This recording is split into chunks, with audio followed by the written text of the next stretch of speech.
Ron DeSantis versus Nikki Haley in tonight's final debate before Monday's Iowa caucuses. Both candidates made a point to call each other names when they had a chance to talk about the issues. Good evening, I'm Russ McCaskey. I'm Amanda Hall. The former UN ambassador accused Florida's governor of lying about her record dozens of times, and DeSantis pushed back. Wink News reporter Claire Galt is the only local reporter in Des Moines for tonight's debate and Monday's caucuses. Claire, did tonight's debate surprise you?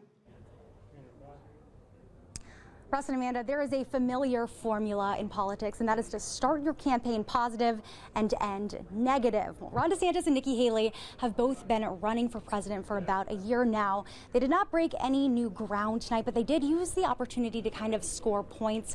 For example, Ron DeSantis brought up the school choice methods that he's implemented in Florida, and it turned into this. Listen.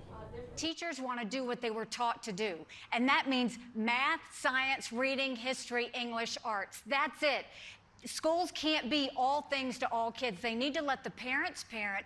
They need to let teachers teach, and we need to go back to the basics in education so we get our kids ready. That is the problem, though. That word salad is the problem. Governor DeSantis. She says she's always supported school choice, and she failed to deliver. She blames other people. Leadership is about getting things done. Stop making excuses. Make it happen.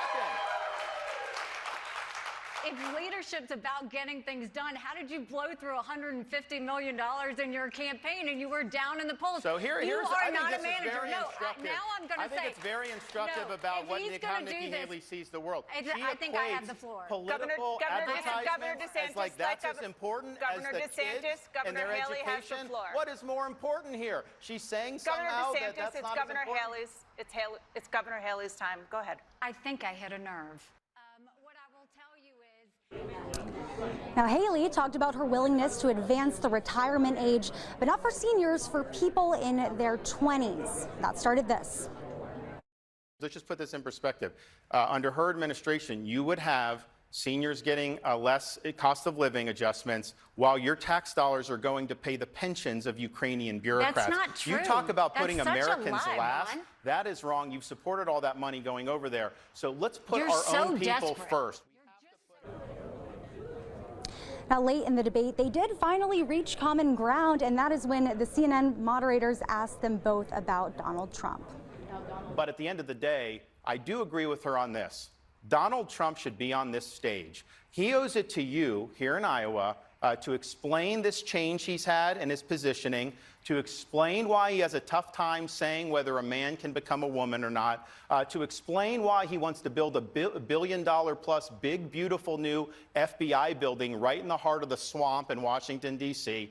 He needs to explain why he didn't build the wall and why he added $7.8 trillion to the debt. Every candidate needs to earn your vote. Nobody's entitled to your vote. And he comes in here every now and then, he does his spiel, and then he leaves. I've shown up to all 99 counties because it's important. You're a servant of the people. You are not a ruler over the people. And that's the type of president that I will be for you. Now, if we are looking at polls, the polls say that Donald Trump will win Monday's caucuses here in Iowa. But if we look at history, polls can be wrong. They were wrong in 2012 when Rick Santorum rose and won. And again in 2016 when Ted Cruz did the same. Ron DeSantis is hoping that that'll happen for him in 2024. I will be here as the only local reporter covering it. Live in Des Moines, Claire Galt, Wink News. All right, and you heard DeSantis call out the former president for skipping the debate. Instead, Trump took part in a town hall on Fox News, and the moderators there asked him about his former friend. Listen. One of the things that Ron DeSantis said in a town hall this week was that it might feel good to Republicans to vote for you and support you in the primary, but he felt they shouldn't leave the general election potentially up to 12 jurors in a D.C. court.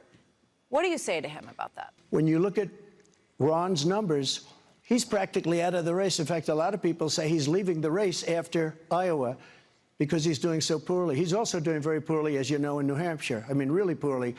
And I'm leading Biden in every single poll that's been taken over the last month or two. Trump said he knows Washington a lot better this time around, who's smart, who's not. Even used the word stiff to describe some of his other former friends. Will the former president ever debate? Maybe, when the GOP field is down to 2. Wink News is Campaign Central. We're staying on top of all the political happenings in Iowa from Iowa. Wink News anchor Chris Safati will join Claire in the Hawkeye State on Friday. We'll have live team coverage leading up to the caucuses.